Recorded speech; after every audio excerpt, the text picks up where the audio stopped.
मंत्र पाठ। ओम सहनाववतु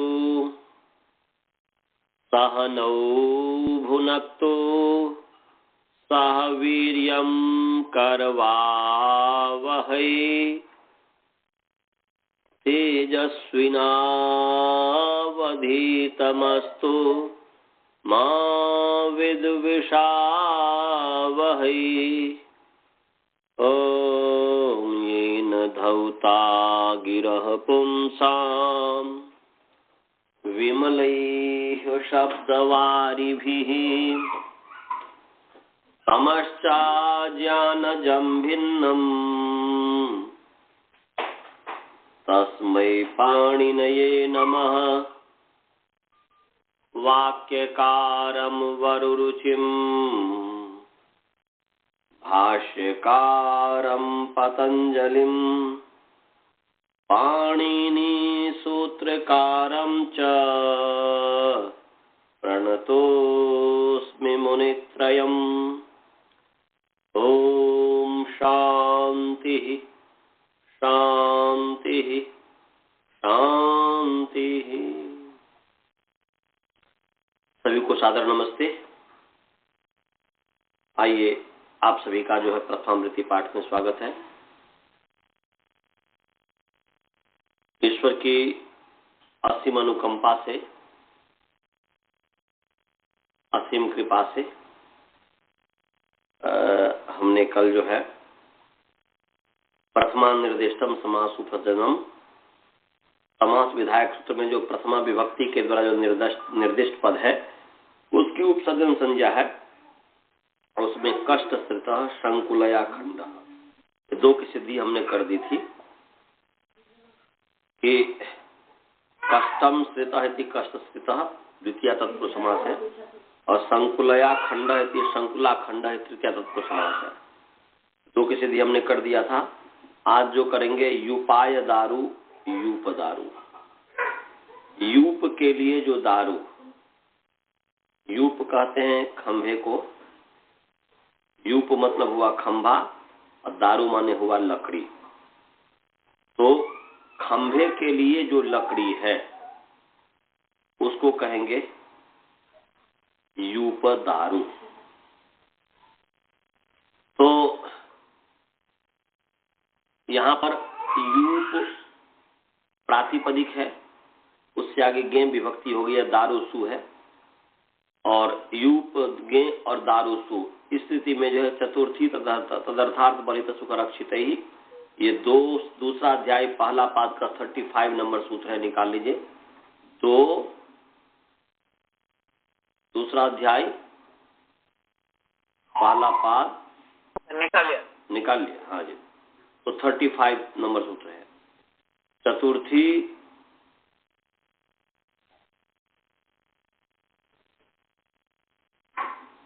चतुर्थी तदर्थार्थ बल हित सुख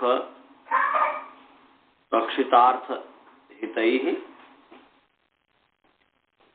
तो चतुर्थी जो है ईकारांत स्त्रीलिंग चतुर्थी शब्द प्रथम एक वचन है। तदर्थार्थ बल हित सुख रक्षित, तदर्थार्थ बल हित सुख रक्षितैहि।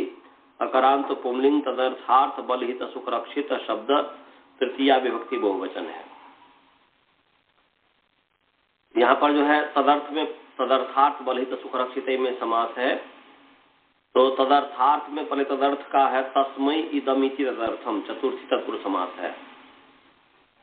यहाँ पर भी तस्मै इदमिति तदर्थम, यहाँ पर चतुर्थी योग विभाग करके उसके लिए ये इसमें तदर्थ हो गया, तो चतुर्थी तत्पुरुष समास। फिर जो है तदर्थम च अर्थश्च बलिश्च हितम च सुखम च रक्षितम च, ये नपुंसक लिंग है। इति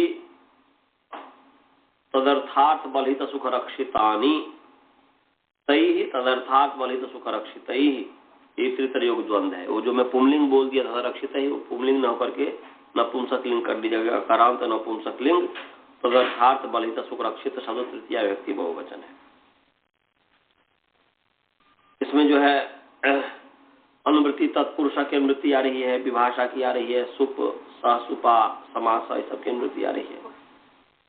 समर्थ पद विधि का अधिकार चल ही रहा है, तो क्या अर्थ हो गया?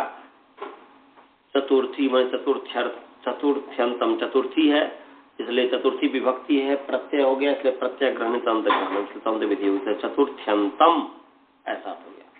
चतुर्थ्यंतम समर्थम सुबंतम तदर्थार्थ बलित सुख रक्षित समर्थ सुबंत सह समस्यते विकल्पेन समस्यते तत्पुरुष समासो भवति।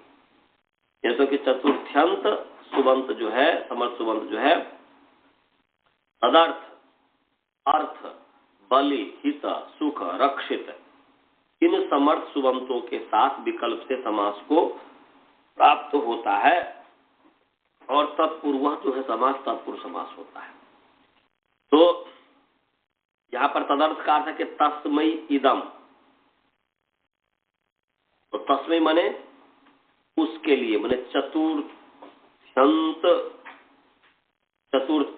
का जो अर्थ है, चतुर्थ्यंत माने चतुर्थी विभक्ति से जो युक्त पद है उसका जो अर्थ है, चतुर्थ्यंत पद का जो अर्थ है उसको तद के द्वारा बताया जाता है। इसलिए तस्मई इदम माने चतुर्थ्यंतार्थाय इदम माने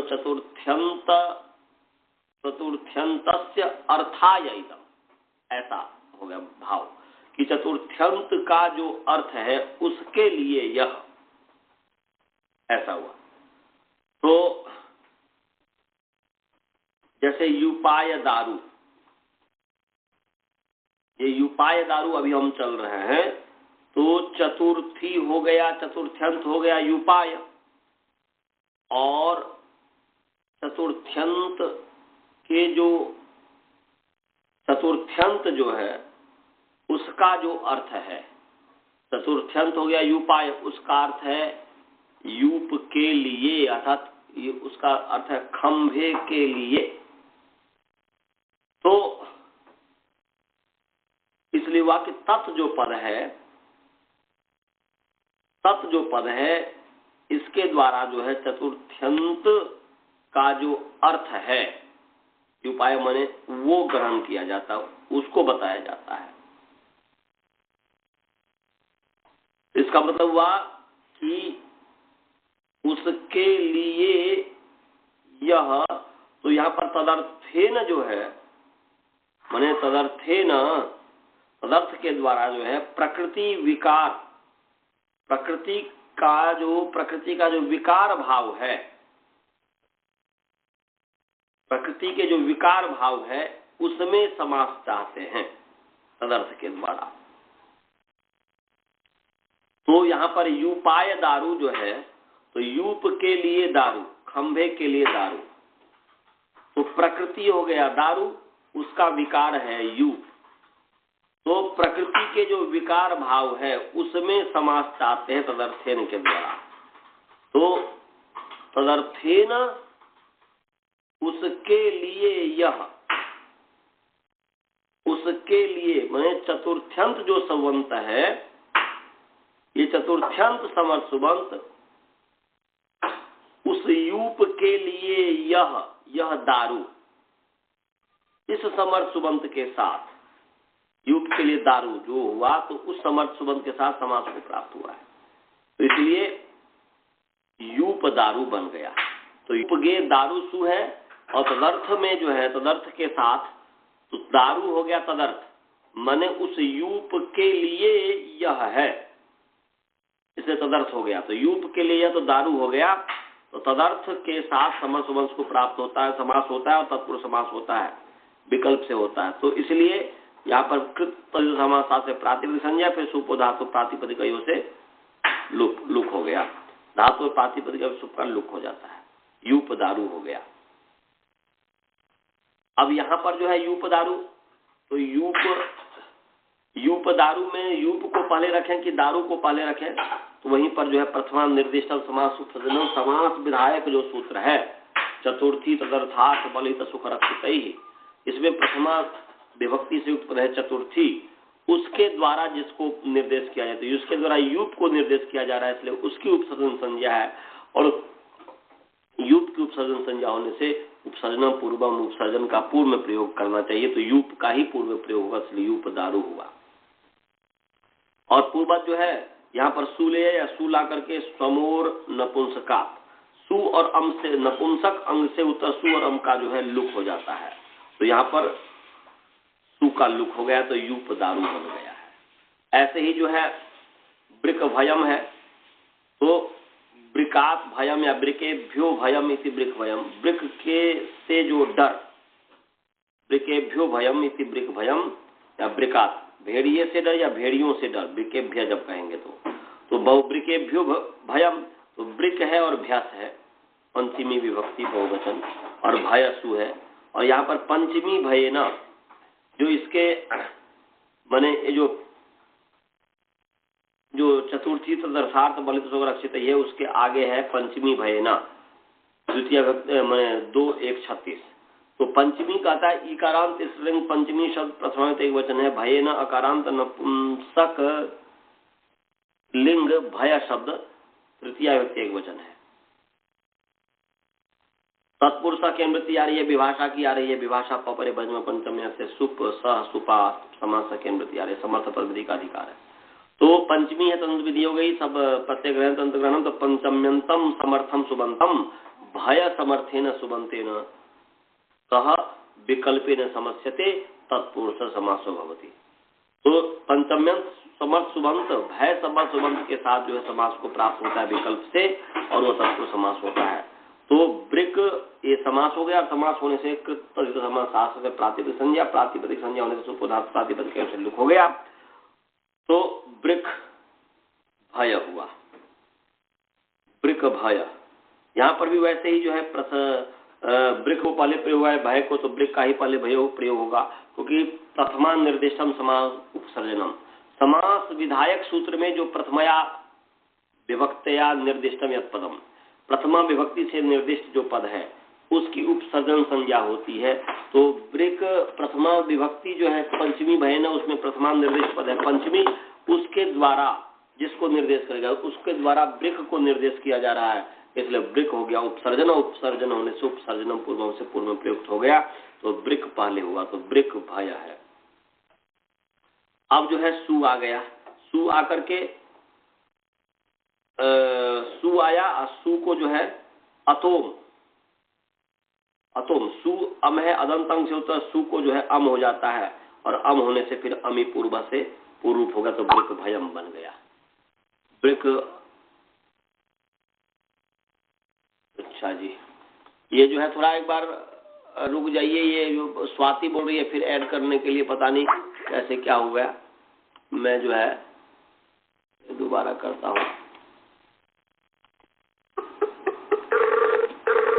तो ब्रिक भयम, तो ये ब्रिक भयम हो गया। अब आगे है राजपुरुष, राज्य पुरुष राजपुरुष, तो राजन गस पुरुष राजा का पुरुष है, राजन गस पुरुष।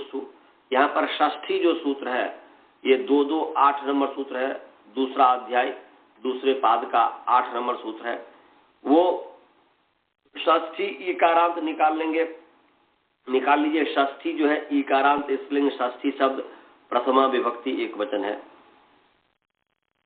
इसमें जो है तत्पुरुष की जो है अनुवृत्ति आ रही है, सह सुपा की अनुवृत्ति आ रही है, समासा की अनुवृत्ति आ रही है, विभाषा पपरे बहिरंच वह पंचम्या से विभाषा की अनुवृत्ति आ रही है।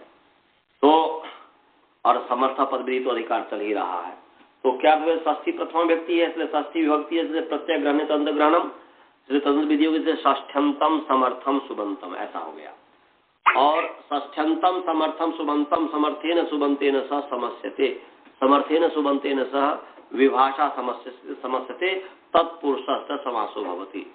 षष्ठ्यंत समर्थ सुबंत जो है, षष्ठ्यंत समर्थ सुबंत, समर्थ सुबंत समास को प्राप्त होता है। तो यहाँ पर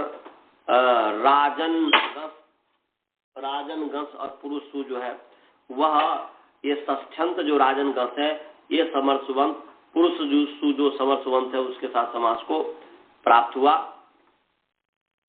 और समास होकर के तत्पुरुष समास होकर के फिर जो है समास हो तो कृत तद्धित समास आश्रय से प्रातिपदिक संज्ञा, प्रातिपदिक संज्ञा होने से सुप धातु धातु और प्रातिपदिक और सुप का लुक हो जाता है। तो लुक हो गया तो राजन पुरुष ऐसा हुआ, राजन पुरुष।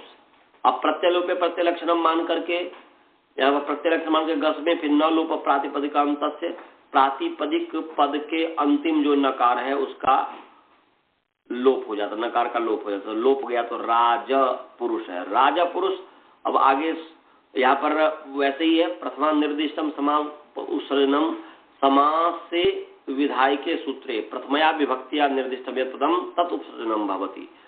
समास विधायक सूत्र में प्रथमा विभक्ति से निर्दिष्ट जो पद है उसकी उपसर्जन संज्ञा होती है। तो समास विधायक सूत्र है षष्ठी, वह प्रथमा व्यक्ति से निर्दिष्ट है, तो निर्दिष्ट है, इसलिए षष्ठी विभक्ति के द्वारा जिसको निर्देशित किया जाएगा।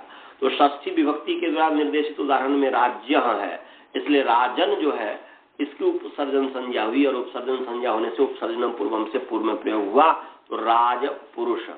और सु ला करके ससजुसुरु पूर्ववत जो है विसर्ग ले आइए, राज पुरुष बन गया। अब सप्तमी है अक्ष शौंड, अक्षेशु शौंड इति अक्ष शौंड। अक्ष कहते हैं पासा को, जो जुआ खेलने वाला जो पासा होता है, और शौंड कहते हैं आसक्त। तो पासों में जो आसक्त है उसको कहेंगे अक्ष शौंड। तो पासों में जो आसक्त व्यक्ति हो है वो अच्छा व्यक्ति नहीं कहलाता, वो धूर्त होता है, अच्छा नहीं होता। तो अक्षेशु शौंड अक्ष शौंड। तो यहाँ पर अक्ष सुप और शौंड सु, और इस स्थिति में सप्तमी शौंडई, ये जो निकाल लीजिए दो, एक जो 39 नंबर जो सूत्र है सप्तमी शौंडई, सप्तमी इकारांत स्त्रीलिंग सप्तमी शब्द प्रथमा व्यक्ति एक वचन है, शौंडई अकारांत पुल्लिंग शौंड शब्द तृतीया व्यक्ति बहुवचन है। अनुवृत्ति है तत्पुरुषा की विभाषा पौपरे बैरंग पंचम्या से विभाषा की, सुप की सुभामंत्रित परांगमत स्वर से सुप की अनुवृत्ति आ रही है, सह सुपा की अनुवृत्ति आ रही है, और प्राक कर्ण समास से समास की अनुवृत्ति आ रही है, समर्थ पद विधि का अधिकार चल ही रहा है। सप्तमी प्रत्यय है इसलिए तदंत विधि हो गई, प्रत्यय ग्रहणे तंत्र ग्रहण अर्थात यस्मात् स्व प्रत्यय विहितः तदादि तंतश्च ग्रहणम। तो सप्तमी का अर्थ हुआ सप्तम्यंतम सुबंतम, सप्तम्यंतम समर्थम सुबंतम। और सौंडई ही, सौंडई बहुवचन है इसलिए सौंडादि गण लिया जाएगा। तो सौंड माने बहुवचन होने के कारण सौंडादि गण लिया गया है, इसलिए सौंडादि भी ऐसा अर्थ हो गया। मैंने सप्तम्यंतम समर्थम सुबंतम सौंडादि भी समर्थय सुबंतै सह विकल्पेन समस्यते तत्पुरुष से समासो भवति, वह तत्पुरुष समास होता है। तो विकल्प से समास हुआ, तो जिस पक्ष में समास हुआ है तो वहां पर अक्ष सुप सौंड सु है, समास होकर के कृत तद्धित समासाश्च से प्रातिपदिक संज्ञा, प्रातिपदिक संज्ञा होने से सुप धातु प्रातिपदिक धातु और प्रातिपदिक के सुप का लुक हो जाता है, लुक हो गया तो प्रत्यय लोप, तो अक्ष साउंड हुआ। यहाँ पर वैसे ही प्रथमा निर्दिष्टम समास उपसर्जनम समास विधाय के सूत्रे प्रथमया विभक्तिया निर्दिष्टम यत् पदम तद उपसर्जनम भवति। तो इसलिए यहाँ पर समास विधायक सूत्र है सप्तमी सौंडे में सप्तमी प्रथमा विभक्ति के द्वारा निर्दिष्ट है, और उसके द्वारा यहाँ पर अक्ष सुप को बताया जा रहा है, अक्ष को बताया जा रहा है, अक्ष सुप को, इसलिए अक्ष की उपसर्जन संज्ञा हुई और वह पूर्व में उपसर्जन पूर्वम, उपसर्जन जो है पूर्व में प्रयुक्त होता है, तो अक्ष ही पूर्व में प्रयुक्त होगा। तो अक्ष साउंड है और पूर्व सु ला करके विषय करके अक्ष साउंड बना लीजिए। अब आगे है एक विभक्ति चापुरु निपाते। एक विभक्ति इकारांत स्त्रीलिंग एक विभक्ति शब्द एक इकारांत, गलत में बोल दिया, इकारांत यदि स्त्रीलिंग होता तो विसर्ग होना चाहिए, एक विभक्ति जैसे मति ही ऐसा होता, परंतु एक विभक्ति है, यहाँ पर विसर्ग नहीं है, इसलिए इकारांत नपुंसक लिंग, इकारांत नपुंसक लिंग एक विभक्ति शब्द प्रथमा विभक्ति एक वचन है, और च अव्यपद है, अपूर्व निपाते अकारांत पुंलिंग अपूर्व निपात शब्द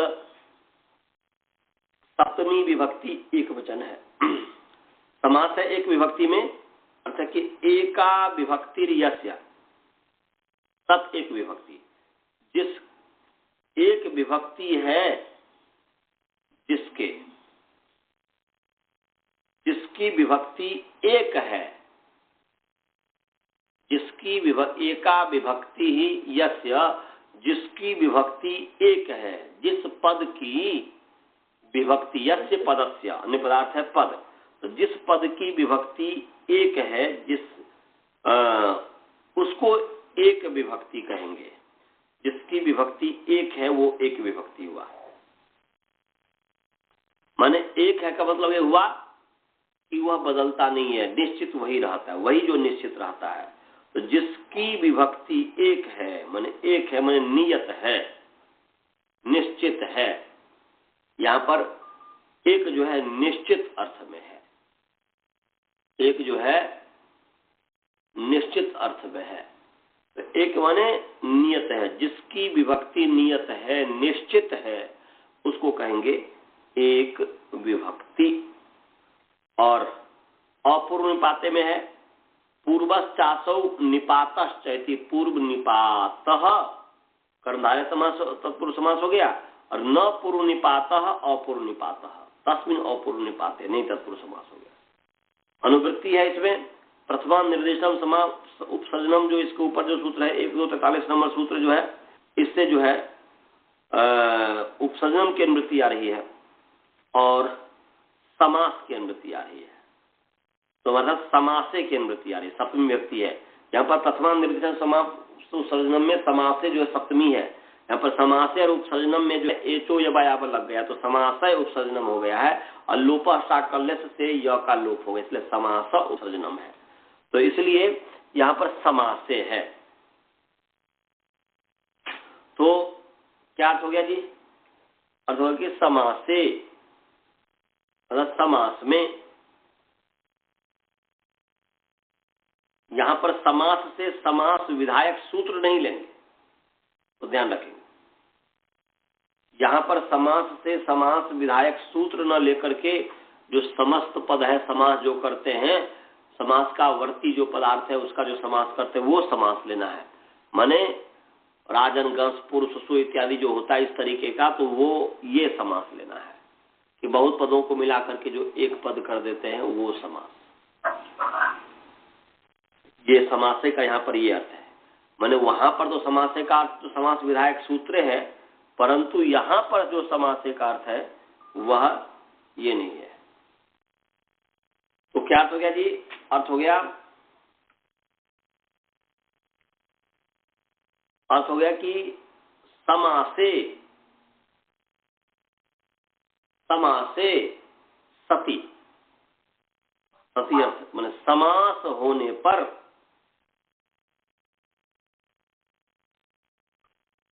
समास होने पर, या समासे सती या समासे विधीयमाने,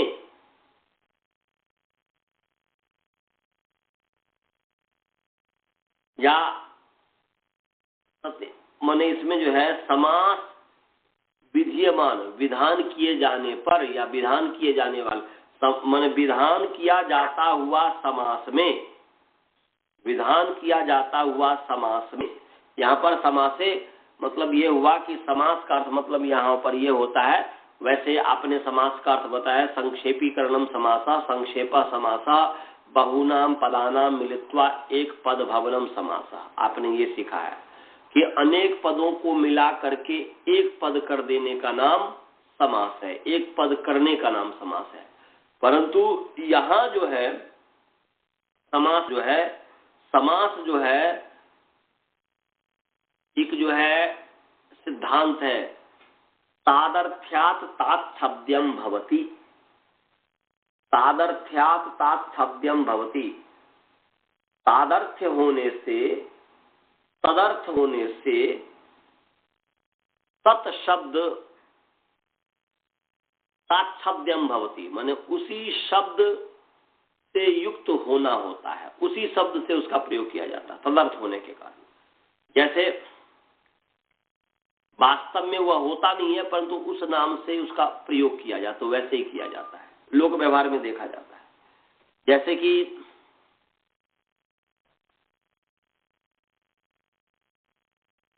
उदाहरण के लिए आपको मैं बताऊं, विवाह, जैसे विवाह इत्यादि होता है, विवाह इत्यादि का प्रसंग होता है, तो विवाह इत्यादि का प्रसंग होता है तो उसमें जिसके लिए कपड़ा खरीदा जाता है, जिसके लिए कपड़ा खरीदा जाता है,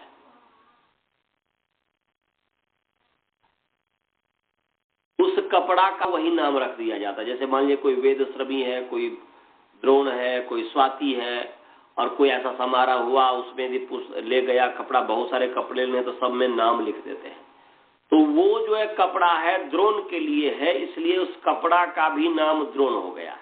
व्यवहार में देखा, मतलब ऐसा कर देते हैं, क्योंकि भाई ये द्रोण के लिए, वहां पर द्रोण का मतलब कपड़ा का नाम द्रोण नहीं है, द्रोण के लिए कपड़ा होने के कारण हम कपड़ा को द्रोण कह दे रहे हैं। ऐसे ही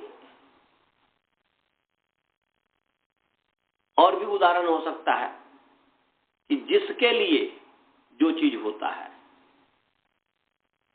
हम उसी के नाम से उसको पुकारते हैं, हम उसी के नाम से उसको पुकारते हैं।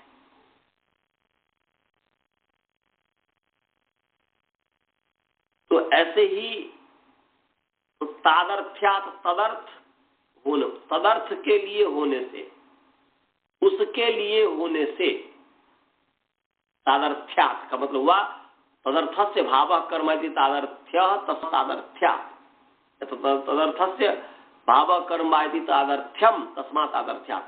तो उसके लिए होने से, भाव माने होना, उसके लिए होने से ताच्छब्दम भवति, तत्शब्द वह शब्द होता है। सचासो शब्द से तत्शब्द, तत्शब्द से भाव इति ताच्छब्दम, मन उस शब्द का होना, उसके लिए होने से उस शब्द का होना, अर्थात जिसके लिए जिस पदार्थ का प्रयोग होता है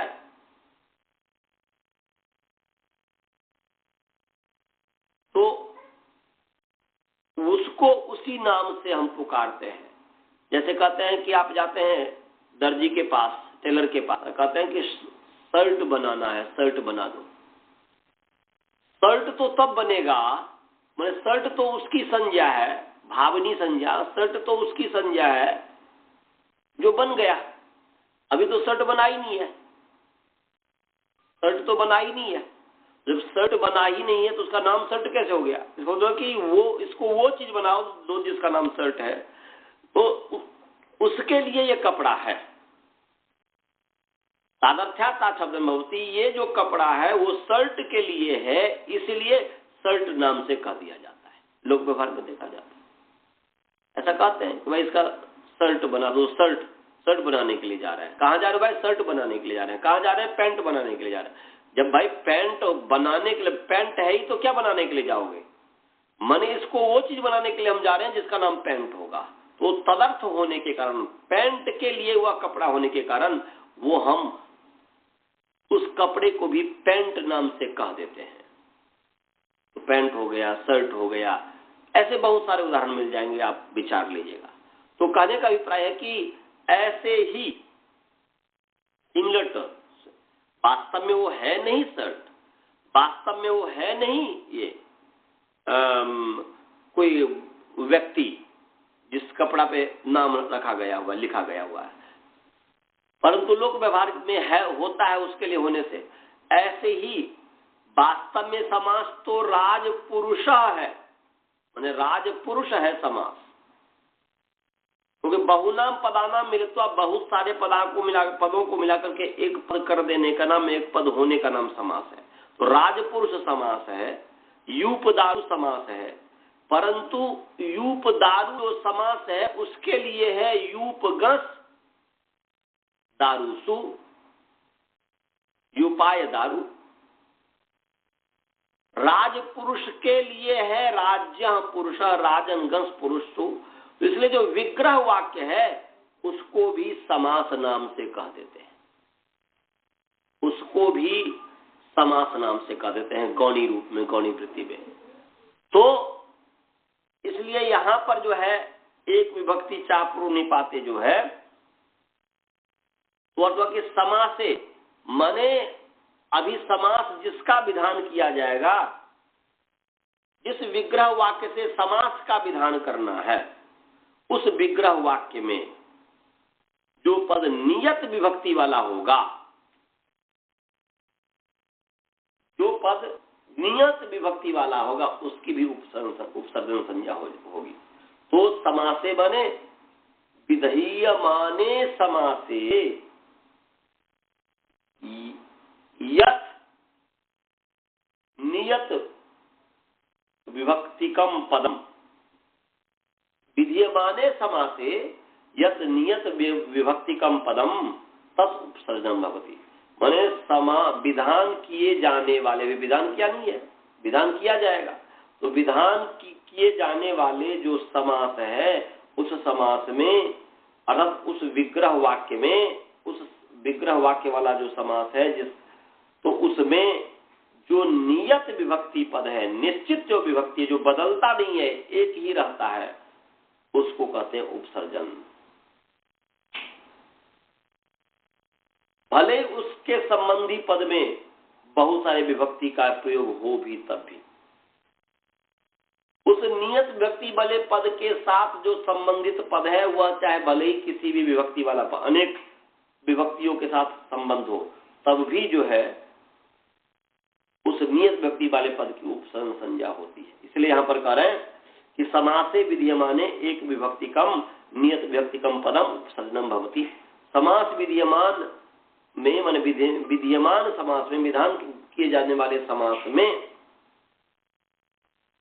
जो नियत विभक्ति वाला पद है, उसकी उपसर्जन संज्ञा होती है। कोष्ठक में लिखा है तत्संबंधनी पदे बहुभी विभक्ति युज्यमाने अपि, पद उसके नियत विभक्ति वाले के संबंधी पद में बहुत सारे विभक्ति के युक्त होने पर भी जो है पूर्वम निपातम उपसर्जन कार्यम वर्ज, मने होने पर भी उसको उपसर्जन संज्ञा है। कब बोलते? अपूर्व निपाते, अपूर्व निपाते मने पूर्व निपात हो गया, अपूर्व निपात, तो उपसर्जनम पूर्वम, उपसर्जन की पूर्व में प्रयोग होता है, पूर्व में निपात होता है, निपात माने रखना। तो प्रथमान निर्दिष्टम समास उपसर्जनम के द्वारा जो उपसर्जन संज्ञा हुआ, तो उस उपसर्जन संज्ञा का तो फल यह हुआ कि उस उपसर्जन का पूर्व में प्रयोग होता है। परंतु यहां पर जो कह रहा है कि पूर्व निपात जो उपसर्जन है, पूर्व निपात उपसर्जन का जो कार्य है, उसको छोड़ करके, इसलिए अपूर्व निपाते, ऐसा ही अपूर्व निपाते माने पूर्व निपात से भिन्न, पूर्व में पूर्व निपात जो उपसर्जन है, उस पूर्व निपात उपसर्जन जो पूर्व निपात जो उपसर्जन है, तो उपसर्जन कार्य हो गया ना जी, पूर्व में उपसर्जन का प्रयोग करना एक कार्य हो गया। तो उपसर्जन माने पूर्व निपात जो उपसर्जन कार्य है, उसको छोड़ करके उसको नहीं होगा। तो उदाहरण दिया है, जैसे निष्कौशाम्बी निर्वाराणसी। अब यहां पर देखिए, निष्कौशाम्बी निर्वाराणसी,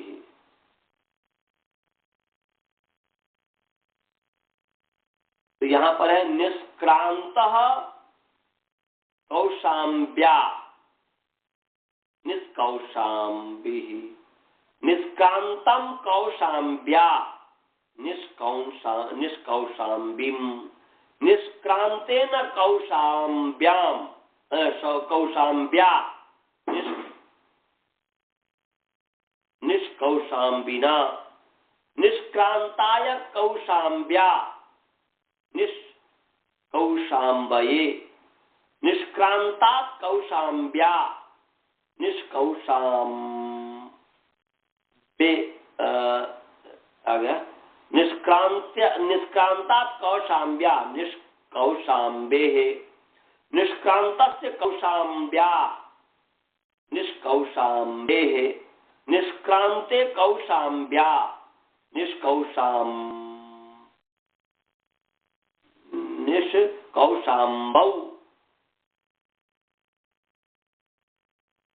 हे निष्क्रांत कौशाम्ब्या निष्कौशाम्बे।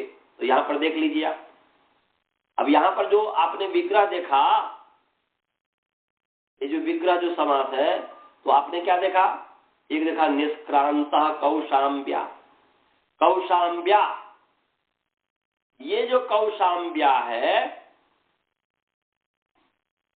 ये कौशाम्ब्या जो है, ये आपको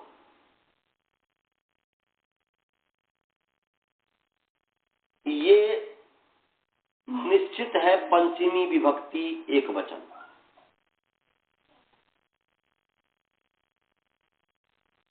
पंचमी विभक्ति एक वचन। निष्क्रांता कौशाम्ब्या माने कौशाम्बी से निकला हुआ। निष्क्रांत का मतलब हुआ निष्क्रांत हुआ, निकला हुआ। तो कौशाम्बी से निकला हुआ व्यक्ति, ये हो गया। ऐसे ही निष्क्रांतम कौशाम्ब्या, तो वहां पर भी कौशाम्ब्या निश्चित विभक्ति है। कौशाम्बी से निकले हुए को निष्कौशाम्बी में अर्थ हुआ। निष्क्रांते न कौशाम्ब्या, वहां पर भी कौशाम्ब्या देखिए उसमें नहीं बदला है। इधर में निष्क्रांत, निष्क्रांतम, निष्क्रांतेन, ये सब बदलते जा रहा है, ये सब बदलते जा रहा है, परंतु कौशाम्ब्या कौशाम्ब्या कौशाम्ब्या कहीं नहीं बदल रहा है। तो निष्क्रांत कौशाम्ब्या निष्कौशाम्बी, निष्क्रांतम कौशाम्ब्या निष्कौशाम्बी, और निष्क्रांतेन कौशाम्ब्या, कौशाम्बी से निकले हुए के द्वारा, ये निष्कौशाम्बिना का अर्थ हुआ। निष्क्रांताय कौशाम्ब्या,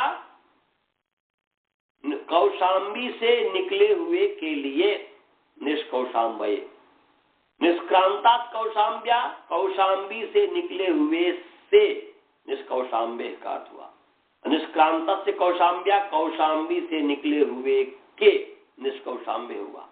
और निष्क्रांते कौशाम्ब्या, कौशाम्बी से निकले हुए में, हे निष्क्रांत कौशाम्ब्या, हे कौशाम्बी से निकले हुए। तो यहाँ पर सब जगह कौशाम्ब्या जो है ये नियत विभक्ति वाला पद है, नियत विभक्ति वाला पंचम्यंत पद है, इसलिए कह रहे सर्वत्र एव अत्र कौशाम्ब्या इति नियत विभक्तिकम पंचम्यंतम पदम। कौशाम्ब्या ये पंचमी विभक्ति है, वहां पर विसर्ग का वहां पर इसे लोप हो गया था, क्योंकि आगे निष्कौशाम्बी ये सब नी है ना जी, इसलिए विभक्ति का विसर्ग का जो है लोप हो गया था। अलग करेंगे तो कौशाम्ब्या होगा। तो कौशाम्ब्या ये नियत पद है, बल्कि उसके संबंधी जो निष्क्रांत पद है ये बहुत सारी विभक्तियों से युक्त है। प्रथमा, द्वितीय, तृतीया, चतुर्थी, पंचमी, षष्ठी, सप्तमी, संबोधन सबसे युक्त है। ऐसे ही निर्वाराणसी का भी ऐसे हो जाएगा। वाराणस्याः, ये जो है निष्क्रांतः वाराणस्याः निर्वाराणसी, निष्क्रांतम वाराणस्याः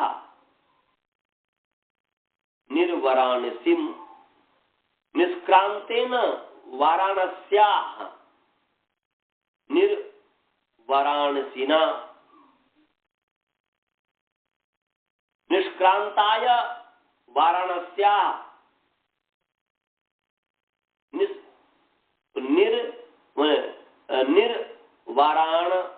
वाराणसी है ना, वाराणसये, निष्क्रांतात् वाराणस्याः वाराणसेः निर्वाराणसे, वाराणसी है ना, तो वाराणसे निष्क्रांतस्य वाराणस्याः निर्वाराणसे, निष्क्रांते वाराणस्याः निर्वाराणसौ, ह्रस्व हो जाता है इसलिए मती की तरफ मतो होता है। हे निष्क्रांत वाराणस्याः निर्वाराणसे, तो ये इसमें भी ऐसे ही हो जाएगा और अर्थ वही हो जाएगा। माने वाराणसी से निकले हुए, वाराणसी से निकले हुए को वाराणसी से निकले हुए के लिए के द्वारा, वाराणसी से निकले हुए के लिए, वाराणसी से निकले हुए से, वाराणसी से निकले हुए के, वाराणसी से निकले हुए में, वाराणसी हे वाराणसी से निकले हुए, ये ऐसा हो गया। तो इसमें नियत विभक्ति पद जो है वह है माने वाराणस्या या कौशाम्ब्या। तो इसलिए कह रहे हैं कि देखो यहाँ पर उपसर्जन तो है पर तो अविभक्ति 4 पाते हैं। माने यहाँ पर अपूर्व चाप माने अपूर्व निपाते हैं, माने अपूर्व निपाते उपसर्जन वर्जित हुआ। अपूर्व निपात माने पूर्व निपात उपसर्जन को, पूर्व निपात उपसर्जनम वर्जित्वा, ऐसा हुआ। पूर्व निपात उपसर्जन को छोड़ करके, तो यहाँ पर पूर्व निपात उपसर्जन नहीं हो रहा, ये तो उपसर्जन तो हुआ, उसके माने उसके आधार पर करेंगे तो वो तो इसमें जो है इसका जो अभी सिद्धि करेंगे तो समझ में आ जाएगा। इसका जो है जैसे निष्कौशाम्बी ही है, कौशाम्बी से जो निकल गया, कौशाम्बी एक देश है तो निरसु है और कौशाम्बी कृति है, प्रति व्यक्ति एक वचन, एक वार्तिक है। निरादय क्रांताद्यर्थे पंचम्या, निरादय क्रांत्याद्यर्थे पंचम्या, तो क्रांत्याद्यर्थे निरादय समर्था सुबंता पंचम्यर्थेन सुबंते रस समस्यते। तो क्रांत्यादि अर्थ में जो है निरादि समर्थ सुबंत जो है पंचम्यंत समर्थ सुबंत के साथ समास को प्राप्त हुआ। निरसु कौशाम्बी नचित को समास को प्राप्त हुआ और समास होने से कृत पदित समासार्थ सुपदार्थ प्रातिपदिक, धातु और प्रातिपदिक का सुकर लुक हो जाता है। तो निर कौशाम्बी है, निर कौशाम्बी है। तो यहां पर निर्कौशाम्बी में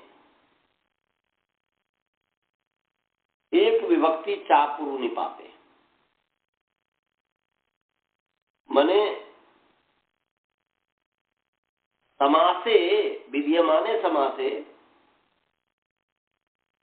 नियत विभक्तिकम पदम उपसर्जनम भवति। तो कौशाम्बी की उपसर्जन संज्ञा हो रही है, तो कौशाम्बी की जब उपसर्जन संज्ञा हो रही है तो उपसर्जन का पूर्व में प्रयोग होना चाहिए था। कौशाम्बी की उपसर्जन संज्ञा हो रही है तो उसको पूर्व में प्रयोग होना चाहिए था। अपूर्व निपाते, पूर्व निपात उपसर्जन को छोड़ करके, पूर्व निपात पूर्व में रखे हुए उपसर्जन को छोड़ करके, उसको छोड़ करके ये होता है। तो कौशाम्बी की उपसर्जन संज्ञा हो गई और यहां पर उपसर्जन होने के कारण जो है, उपसर्जन होने से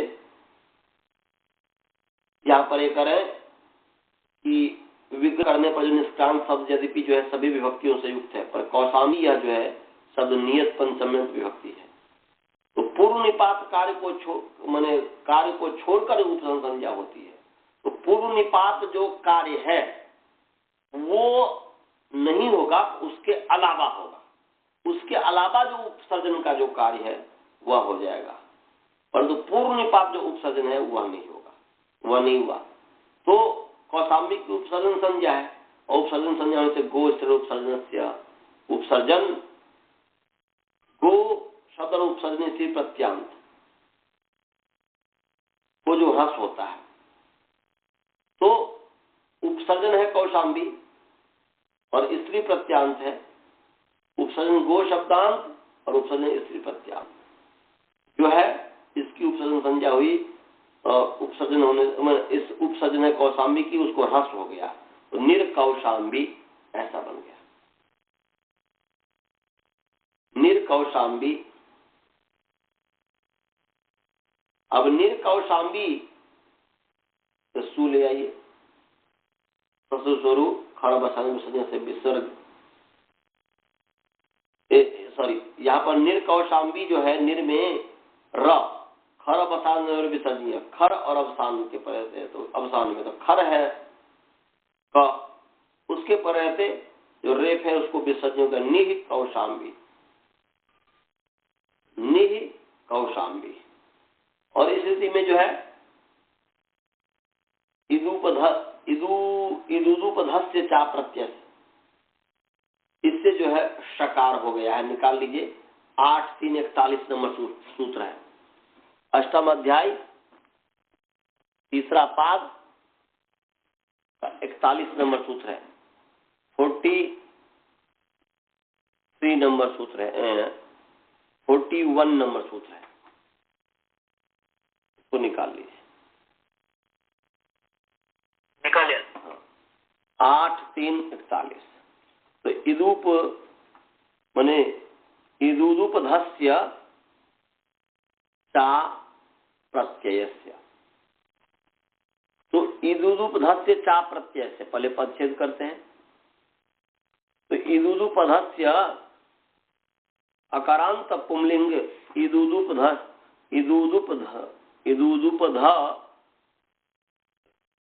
शब्द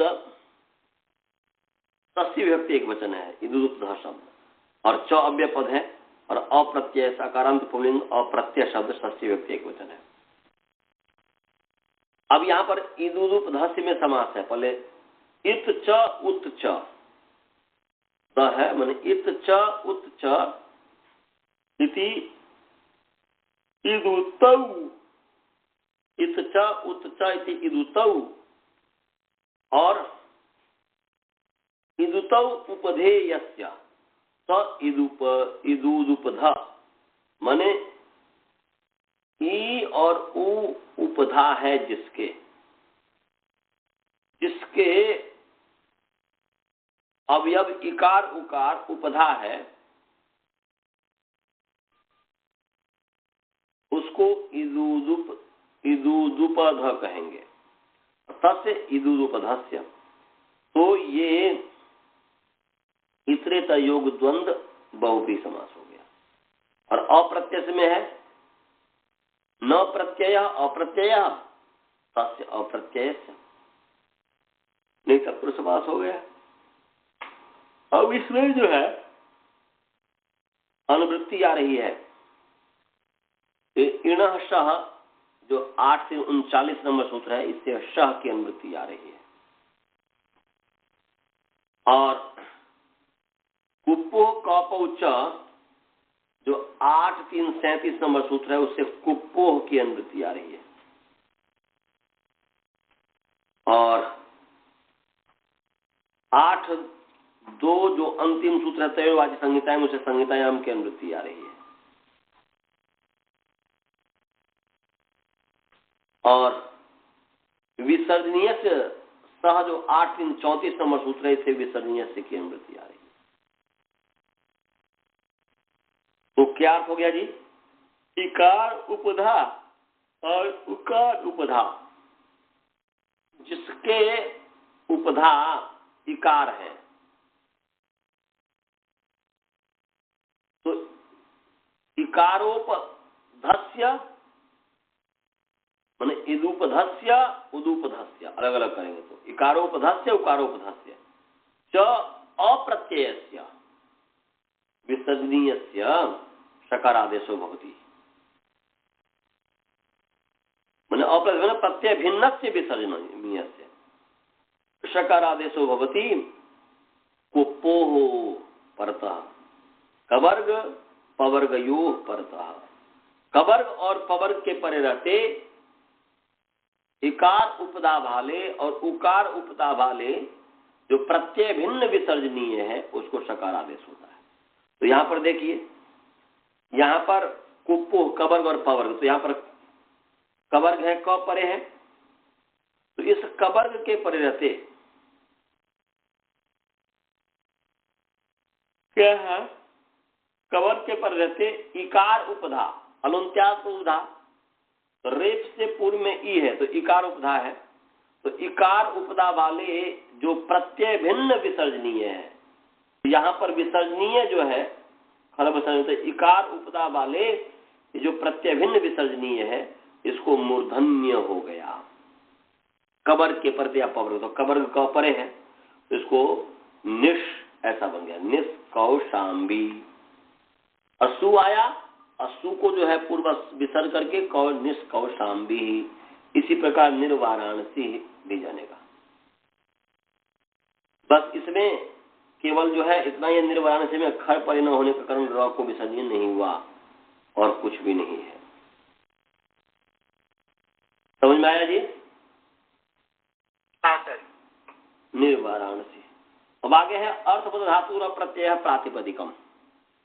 अर्थवत सकारांत पुंलिंग अर्थवत सब प्रथम एक वचन है, अधातु अकारांत पुंलिंग अधातु शब्द प्रथम एक वचन है, अप्रत्यय अकारांत पुंलिंग अप्रत्यय शब्द प्रथम विभक्ति एक वचन है, प्रातिपदिकम अकारांत नपुंसक लिंग प्रातिपदिक शब्द प्रथम एक वचन है।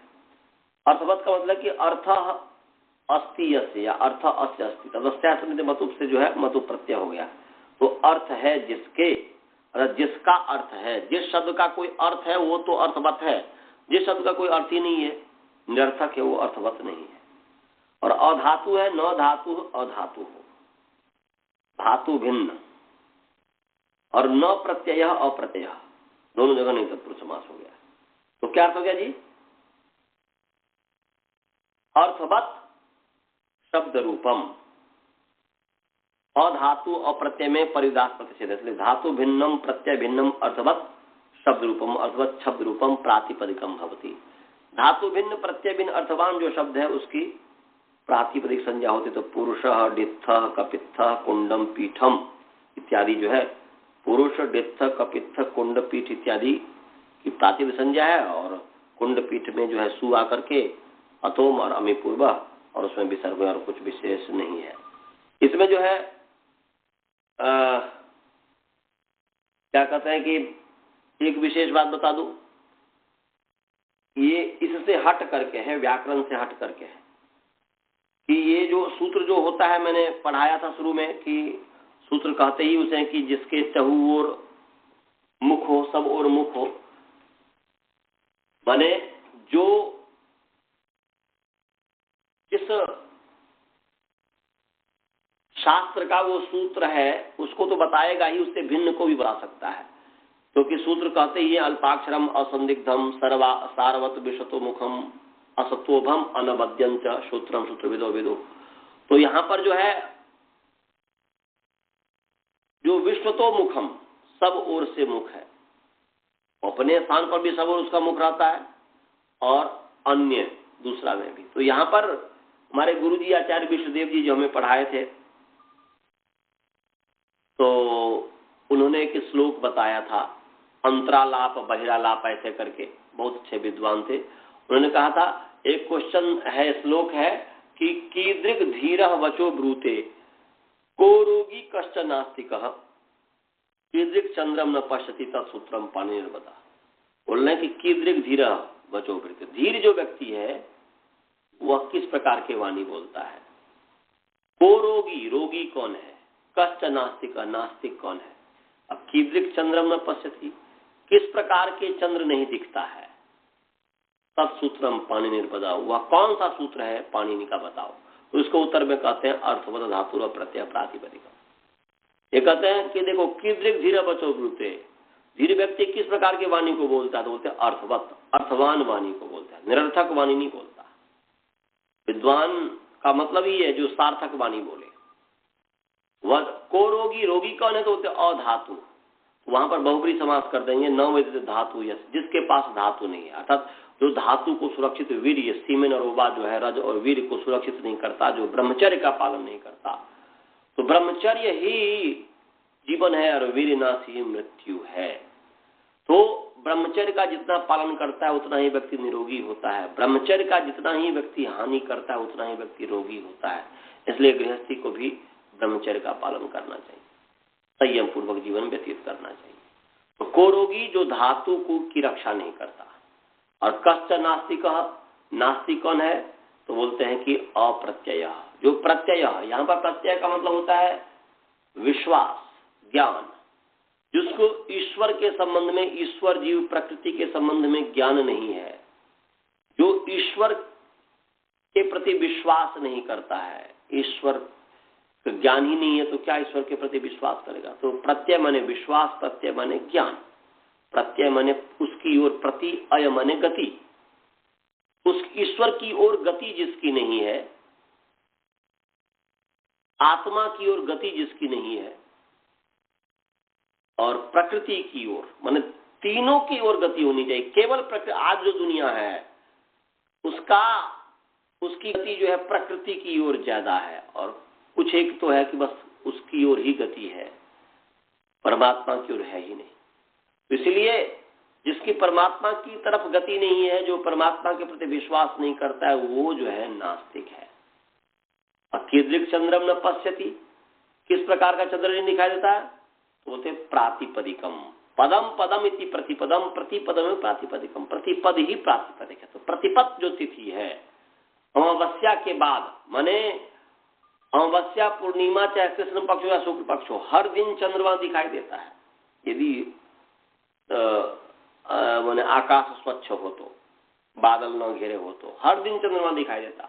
परंतु अमावस्या के बाद जो प्रतिपदा आती है, अमावस्या के दिन भी चंद्रमा दिखाई देता है, आप देखेंगे। परंतु अमावस्या के बाद जो प्रतिपदा आती है उस दिन चंद्रमा नहीं दिखाई देती है, इसलिए प्रतिपद के दिन चंद्रमा नहीं दिखाई देती है। तो ये समाज की भी बात कर दिया, उपदेश भी दे दिया। तो इस तरीके से तो आप इस पर विचार कर लीजिएगा। तो अब समय हो भी गया है, आप लोगों को यदि कोई प्रश्न हो तो पूछ सकते हैं। कोई क्वेश्चन है, किसी तरीके का प्रश्न है? तो मंत्र पाठ करें। ओम पूर्णमदः पूर्णमिदं पूर्णात् पूर्णमुदच्यते पूर्णस्य पूर्णमादाय पूर्णमेवावशिष्यते। ओम शांति शांति शांति।